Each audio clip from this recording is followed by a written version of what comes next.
महाराष्ट्र की धरती पर सह्याद्री की सुरम्य घाटियों में बसा एक पावन स्थान है त्र्यंबकेश्वर। यह स्थान न केवल 12 ज्योतिर्लिंगों में से एक है, बल्कि यहाँ से भारत की एक महान और पवित्र नदी गोदावरी का उद्गम भी होता है। जिस प्रकार गंगा को भागीरथी कहकर पुकारा जाता है, उसी प्रकार गोदावरी को भी दक्षिण गंगा कहा जाता है। त्र्यंबकेश्वर की गाथा केवल शिव की महिमा नहीं सुनाती, बल्कि यह बताती है कि किस प्रकार एक ऋषि की तपस्या, एक राजा की श्रद्धा और एक माता की करुणा ने इस नदी को जन्म दिया। सह्याद्री पर्वतमाला के बीच घने जंगलों में जलप्रपातों से घिरा हुआ त्र्यंबकेश्वर, कहते हैं यहाँ की हवा में भी अध्यात्म घुला हुआ है। यहाँ हर ओर से हर हर महादेव की ध्वनि सुनाई देती है। दूर से ही जब मंदिर की शिखर नजर आती है तो लगता है मानो स्वयं कैलाश यहाँ उतर आया हो।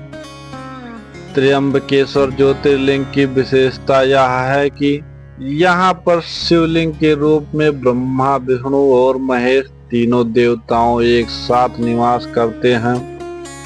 इसी कारण इसे त्र्यंबक कहा जाता है। परंतु त्र्यंबकेश्वर केवल शिवलिंग का ही नहीं, बल्कि गोदावरी नदी के उद्गम का भी केंद्र है। और इस कथा की जड़ें जाती हैं अत्यंत प्राचीन काल में। बहुत समय पहले सह्याद्री पर्वत की तलहटी में महर्षि गौतम का आश्रम था। वे महान ऋषि सात्विक और ब्रह्म ज्ञानी थे। उनकी पत्नी का नाम था अहिल्या। दोनों ही बड़े धर्मनिष्ठ थे। गौतम ऋषि के आश्रम में प्रतिदिन अग्निहोत्र यज्ञ, वेद पाठ और अतिथि सत्कार होता था। उनके यहाँ आने वाला कोई भी अतिथि कभी खाली नहीं लौटता था।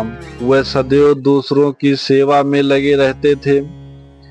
उनकी तपस्या और धर्मनिष्ठा से देवगण भी प्रसन्न थे। परिणाम स्वरूप धरती पर जब कभी अकाल और सूखा पड़ता तो केवल गौतम ऋषि का आश्रम ही हरा भरा रहता। उनके यज्ञ और तप के प्रभाव से बादल बरसते, खेत लहलहाते और लोगों को अन्न मिलता। परंतु जहाँ धर्म और पुण्य होता है, वहाँ ईर्ष्या और द्वेष भी जन्म लेते हैं। अन्य ऋषि जो गौतम के आश्रम के समीप रहते थे, उनकी कीर्ति देखकर ईर्ष्या करने लगे। वे सोचते, गौतम की पूजा सब करते हैं, उनका आश्रम ही सबसे समृद्ध क्यों है? उनके पास ही अन्न और जल क्यों है? यह ईर्ष्या धीरे धीरे द्वेष में बदल गई।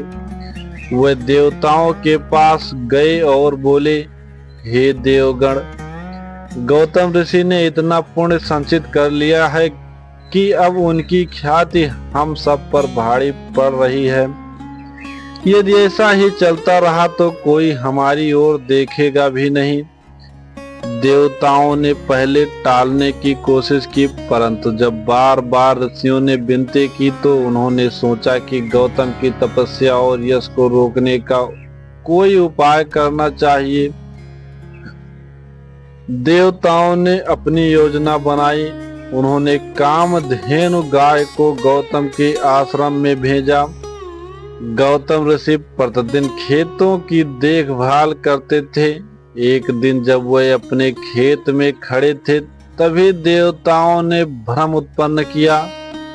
कामधेनु अचानक खेत में आकर फसलों को चरने लगी।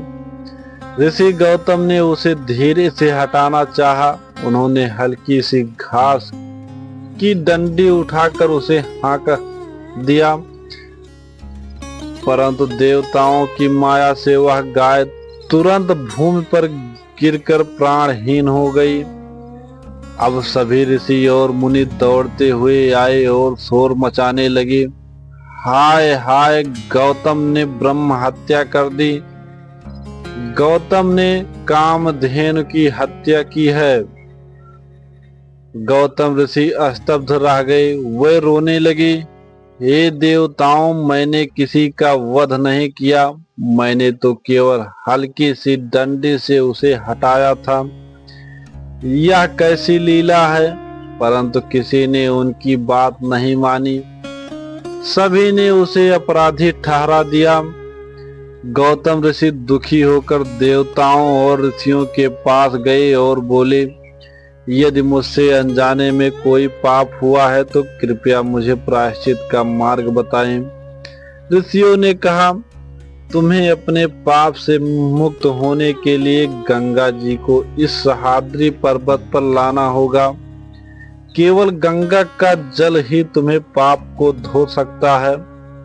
गौतम ने इसे अपना दायित्व मान लिया। उन्होंने सह्याद्री की गुफाओं में जाकर घोर तपस्या आरंभ की। ऋषि गौतम ने हजारों वर्षों तक तप किया। वे केवल वायु पर जीवित रहे, कभी धूप में खड़े रहे, कभी जल में डूब कर तपस्या की। अंततः उनकी भक्ति से प्रसन्न होकर भगवान शिव उनके समक्ष प्रकट हुए। गौतम ने हाथ जोड़कर प्रार्थना की, हे महादेव, मुझे अपने ऊपर लगा पाप धोना है। मेरे लिए गंगा जी को इस सह्याद्री पर्वत पर लाने की कृपा करें। भगवान शिव मुस्कुराए और बोले, ऋषिवर, आपकी तपस्या निष्फल नहीं जाएगी। मैं गंगा को यहाँ बुलाऊंगा, परंतु एक बात याद रखना, गंगा केवल मेरी जटाओं से ही प्रकट हो सकती हैं। इतना कहकर भगवान शिव ने अपने जटाजूट से गंगा को प्रवाहित किया। गंगा सह्याद्री की धरती पर उतर आई। तभी से यह स्थान गोदावरी नदी का उद्गम बन गया।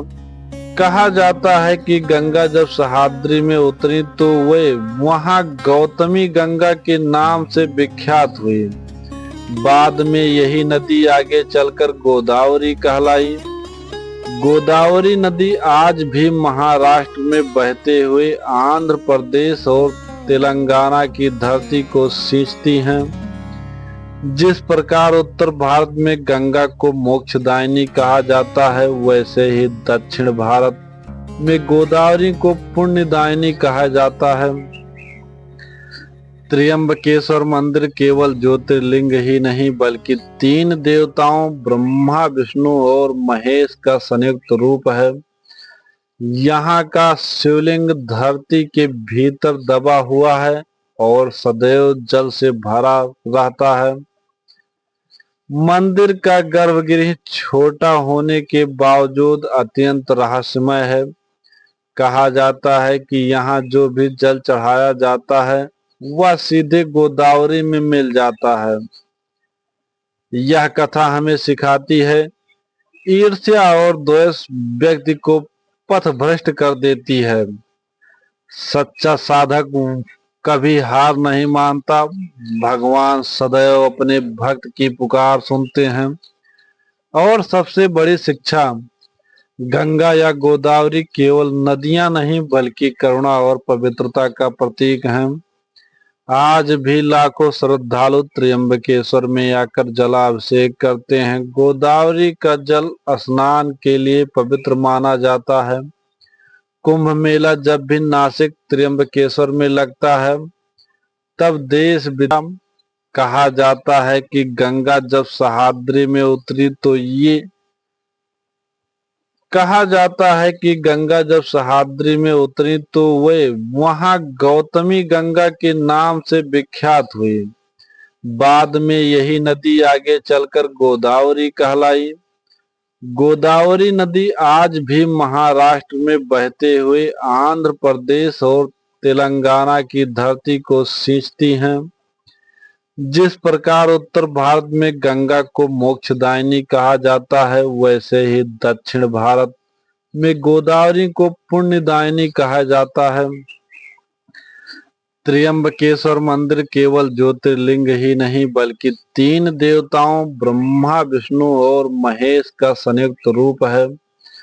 यहाँ का शिवलिंग धरती के भीतर दबा हुआ है और सदैव जल से भरा रहता है। मंदिर का गर्भगृह छोटा होने के बावजूद अत्यंत रहस्यमय है। कहा जाता है कि यहाँ जो भी जल चढ़ाया जाता है वह सीधे गोदावरी में मिल जाता है। यह कथा हमें सिखाती है ईर्ष्या और द्वेष व्यक्ति को पथ भ्रष्ट कर देती है। सच्चा साधक कभी हार नहीं मानता। भगवान सदैव अपने भक्त की पुकार सुनते हैं। और सबसे बड़ी शिक्षा, गंगा या गोदावरी केवल नदियां नहीं बल्कि करुणा और पवित्रता का प्रतीक हैं। आज भी लाखों श्रद्धालु त्र्यंबकेश्वर में आकर जलाभिषेक करते हैं। गोदावरी का जल स्नान के लिए पवित्र माना जाता है।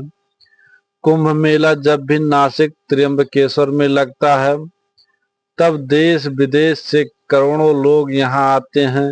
यहाँ मेला गंगा की इसी अवतरण कथा की स्मृति है। तो मित्रों, यह थी कथा त्र्यंबकेश्वर ज्योतिर्लिंग की और गोदावरी नदी की उत्पत्ति की। एक ओर यह कथा हमें भगवान शिव की कृपा का अनुभव कराती है तो दूसरी ओर हमें यह भी याद दिलाती है कि तप, श्रद्धा और गोदावरी केवल जल की धारा नहीं बल्कि यह हमारे जीवन की पवित्रता की धारा है।